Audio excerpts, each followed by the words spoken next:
দাঁড়া, এই ঠিক করলি ভাই? আমার চাকরিটা খেয়ে নিলি?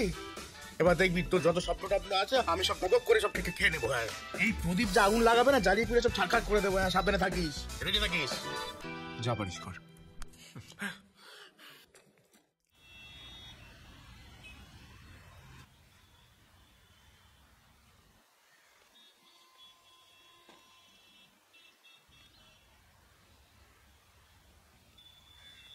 দাদা, জেঠুমনি আমি না না না না, তোকে কোনো কৈফিয়ত দিতে হবে না।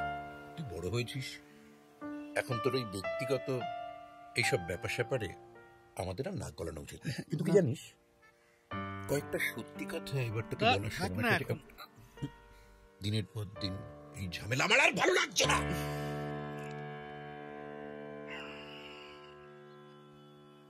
আমরা তোকে দীর্ঘদিন বানি বানি কতগুলো কথা বলে এসেছি। তোর মার আর বাবার মৃত্যুর কোনোটাই অ্যাক্সিডেন্টে হয়নি। এবার তোকে সত্যিটা খুলে বলি আর শুরু থেকে শুরু করি। আমার বাবা, তোর দাদু, প্রেম করা, প্রেম করে বিয়ে করা এসব একেবারেই সহ্য করতে পারতো না। হতেই পারে, অর্থোডক্স পুরোনো দিনের মানুষ অনেকেই তখন এরকম ছিল। এই ছেলেমেয়েরা হাত ধরে ঘোরাঘুরি করবে রাস্তায়, পছন্দ করতেন না। আমি তার কথা মেনেও নিয়েছিলাম, কিন্তু আমার দুই ভাই কাকামণি আর তোর বাবা মেজ, তারা দুজন কালের নিয়মেই প্রেমে পড়লো। বুঝলি দাদা, দাদা বলতে দে, আমায় আটকাস না। তোর কাকামণি আবার প্রেম করতো একজন ক্রিমিনালের মেয়ের সাথে। আমরা বোঝালাম, বাধা দিলাম, আর ও কিন্তু সেটা শুনেও ছিল। সম্পর্কটাকে টেনে নিয়ে যায়নি, কিন্তু তোর বাবা চিরকালের কুয়ার গোবিন্দ ওর সম্পর্কটাকে চালিয়ে নিয়ে গেল।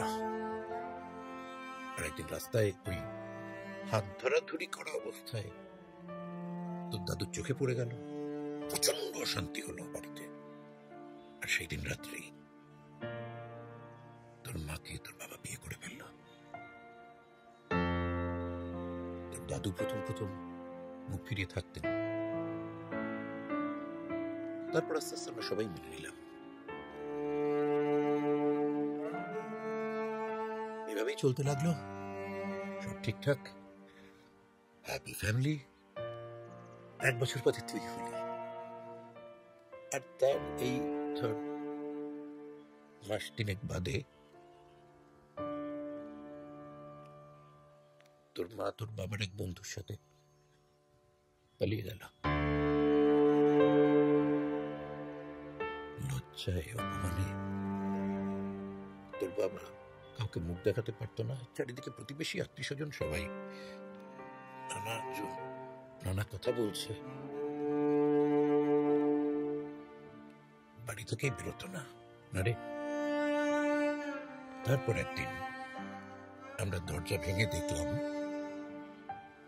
মেঝো গলায় দড়ি দিয়ে সিলিং থেকে ঝুলছে।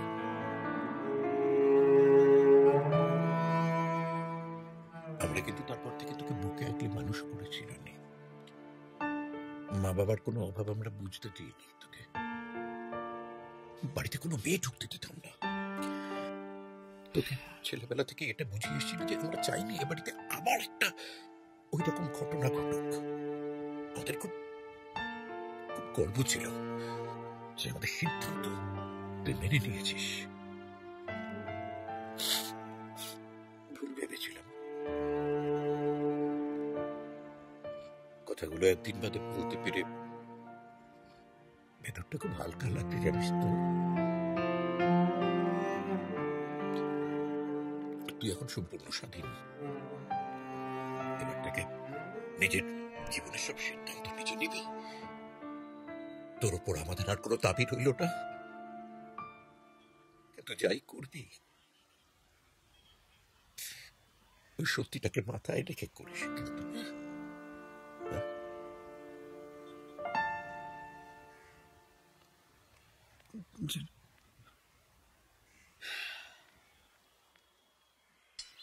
দিদি, আপনার ফোন। হ্যালো, হ্যাঁ দেখুন, একটু কথাটা বোঝার চেষ্টা করুন। এতগুলো টাকা এই মুহূর্তে কোথা থেকে জোগাড় করবো বলুন তো? না, এমনিতেই তো মাল শ্রমের টাকা আমার পুরো বাজেয়াপ্ত করেছে। এতগুণে বোধহয় এনকোয়ারিও বসে গেছে। এতদিন ধরে আপনার থেকে মাল নিচ্ছি, কোনোদিন কি এরমটা হয়েছে বলুন তো? সে আপনি আসতে চাইছেন, আসতেই পারেন। হ্যাঁ, কিন্তু এতগুলো টাকা এই মুহূর্তে জোগাড় করতে পারবো না। কি বললেন? দেখুন, বেশি ফর করবেন না। দুটো পা না দড়ি দিয়ে একেবারে বেঁধে দেবো। আর দেখবেন ডানা ঝাপটাচ্ছেন, উঠতেও পারছেন না। হ্যাঁ ঠিক আছে, আসবেন তো আসুন, আমরাও তৈরি আছি। কিন্তু আসার আগে আপনার মা বাবা সবাইকে প্রণাম করে নেবেন, আর বউ বাচ্চাকে একটু আদর করে আসবেন, কারণ এটাই আপনার শেষ আশা। কত চাইছে দিদি? 10। দিদি বলছিলাম কি যে আমি 10 এনেছি, ওটা দিয়ে এখন মিটিয়ে নিন। বিপদের দিনে তো বন্ধুই বন্ধুর সাথে থাকে, তাই না? কত এনেছে? 10।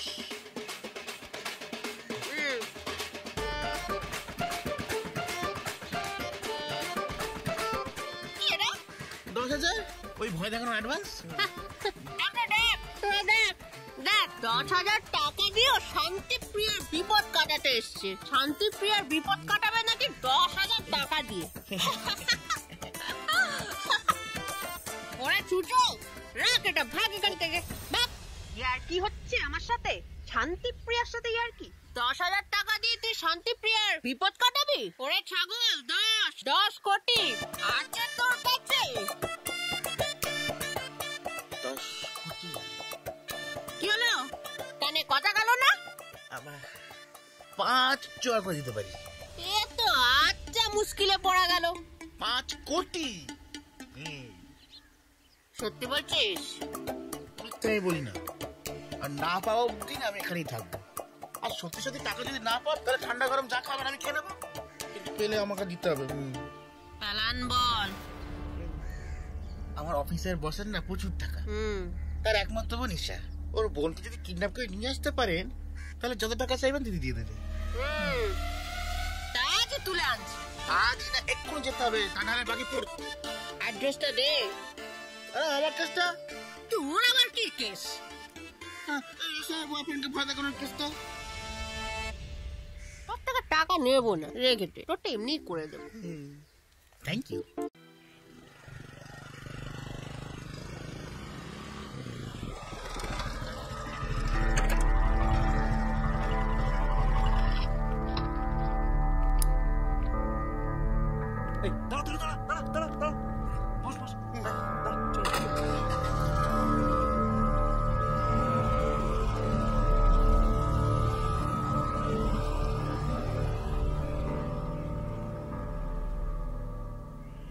আমি রেখে এসেছি, তোমাকে নিয়েও যাবো, প্রমিস। শুধু একটু মানে ঈশাকে আমাদের ঘরের বউ বানিয়ে নাও না।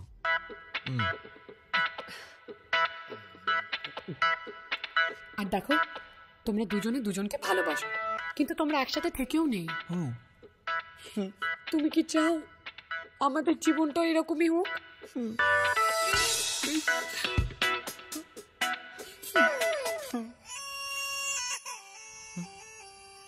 সর্বনাশ, দাদা কি হবে এখন?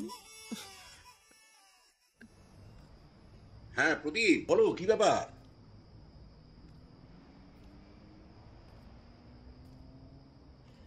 এই দেখো, আমায় আবার এইসব ছবি টবি কেন পাঠাচ্ছ? ওসব আমি বুঝি না। হ্যালো, এই দেখো কি সব পাঠাবে। এ তো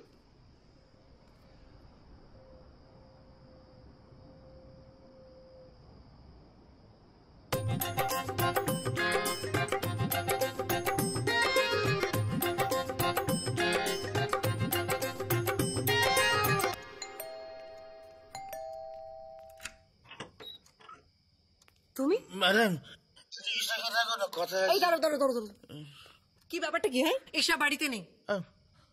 সত্যি কথা, বাড়িতে নেই নাকি ডাকবেন না? ইসাকে ডাকুন প্লিজ।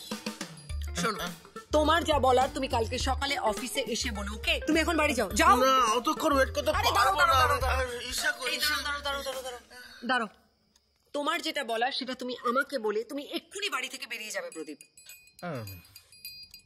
আপনাকে বলবো? সে বলতেই পারি, আপনি রাজি তো, ঈশাও রাজি, আর সব রাজি। আর বেশি কিছু না, মধ্যে কথা হলে কি আমাকে বিয়ে করতে চাই। কি? এই তোমার কি আর কিছু বলার আছে? না, আর কিছু বলো নেই। এটা একটা ছোট রিকোয়েস্ট আছে, পূরণ করে দিন, চলে যাই। প্রদীপ, তুমি কি বুঝতে চাও না নাকি বুঝতে পারো না যে ঈশা একমাত্র রনিকেই ভালোবাসে? না, বুঝি। রনি ঈশাকে ভালোবাসে, ওর পর আমি। রনি ফার্স্ট, আমি সেকেন্ড। তা তুমি যখন বুঝতে পারো তখন কেন ঈশার পিছনে পড়ে আছো তুমি? কারণ রনি তো আর বেশি দিন নেই। রনি হলো ফার্স্ট, আমি হলাম সেকেন্ড। এবার যদি ফার্স্ট যদি হাওয়া হয়ে যায় তখন সেকেন্ডই ফার্স্ট হয়ে যায় না দিদি? রনি আর বেশি দিন নেই মানে? ব্যবস্থা হয়ে গেছে। এই মাথা 70, হাত 80, পা 75, কোমর 45 আর মাঝের পা 69, আর সব মিলিয়ে 3,39,000 কাজ শেষ। মানে তার মানে তুমি রনিকে মারতে লোক লাগিয়েছো? প্রদীপ, রনির যদি কিছু হয়ে যায় না, আমি কিন্তু তোমাকে ছেড়ে দেবো না। এই আমি ছাড়তে হবে না, আমাকে রেখে দিন, আমি ঘর জামাই থেকে যাবো। এই তুমি বেরো তো, তুমি এক্ষুনি বাড়ি থেকে বেরো, যাও। সে না যাক, কিন্তু যেটা বললাম সেটা মাথায় রাখবে না। Tata, bye bye, good night.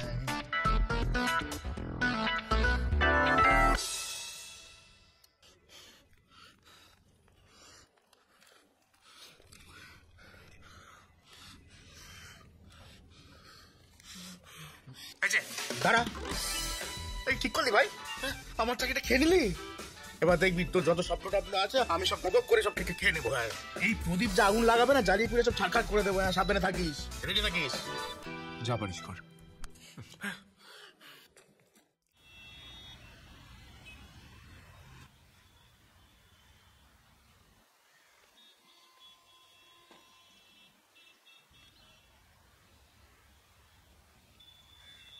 দাদা, জেঠুমনি, আমি না, তোকে কোনো কৈফিয়ত দিতে হবে না।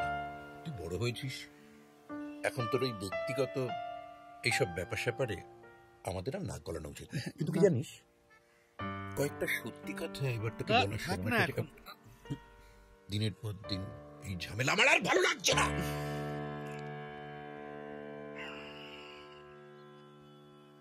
আমরা তোকে দীর্ঘদিন বানি কতগুলো কথা বলে এসেছি। তোর মার আর বাবার মৃত্যুর কোনোটাই অ্যাক্সিডেন্টে হয়নি। এবার তোকে সত্যিটা খুলে বলি, আর শুরু থেকে শুরু করি। আমার বাবা, তোর দাদু, প্রেম করে বিয়ে করা এসব একেবারেই সহ্য করতে পারতো না। হতেই পারে, অর্থোডক্স পুরোনো দিনের মানুষ অনেকেই তখন এরকম ছিল। এই ছেলেমেয়েরা হাত ধরে ঘোরাঘুরি করবে রাস্তায়, পছন্দ করতেন না। আমি তার কথা মেনেও নিয়েছিলাম, কিন্তু আমার দুই ভাই, কাকামণি আর তোর বাবা মেজ, তারা দুজন কালের নিয়মেই প্রেমে পড়লো, বুঝলি? দাদা বলতে দে, আমায় আটকাস না। তোর কাকামণি আবার প্রেম করতো একজন ক্রিমিনালের মেয়ের সাথে। আমরা বোঝালাম, বাধা দিলাম, আর ও কিন্তু সেটা শুনেও ছিল। সম্পর্কটাকে টেনে নিয়ে যায়নি, কিন্তু তোর বাবা চিরকালের কুয়ার গোবিন্দ ওর সম্পর্কটাকে চালিয়ে নিয়ে গেল। আর একদিন রাস্তায় ওই হাত ধরাধরি করা অবস্থায় তোর দাদুর চোখে পড়ে গেল। প্রচন্ড অশান্তি হলো বাড়িতে। আর সেই দিন রাত্রি তোর মাকে তোর বাবা বিয়ে করে ফেলল। তোর দাদু প্রথম মুখ ফিরিয়ে থাকতেন, তারপর আস্তে আস্তে আমরা সবাই মেনে নিলাম। এভাবেই চলতে লাগলো, সব ঠিকঠাক, হ্যাপি ফ্যামিলি। 1 বছর পথে তুই হলি, আর তার এই ধর মাস তিনেক বাদে তোর মা তোর বাবার এক বন্ধুর সাথে পালিয়ে গেল। লজ্জায় অপমানে তোর বাবা কাউকে মুখ দেখাতে পারতো না। চারিদিকে প্রতিবেশী আত্মীয় স্বজন সবাই নানা কথা বলছে, বাড়ি থেকেই বেরোতো না। রে তারপর একদিন আমরা দরজা ভেঙে দেখলাম মেজ গলায় দড়ি দিয়ে সিলিং থেকে ঝুলছে।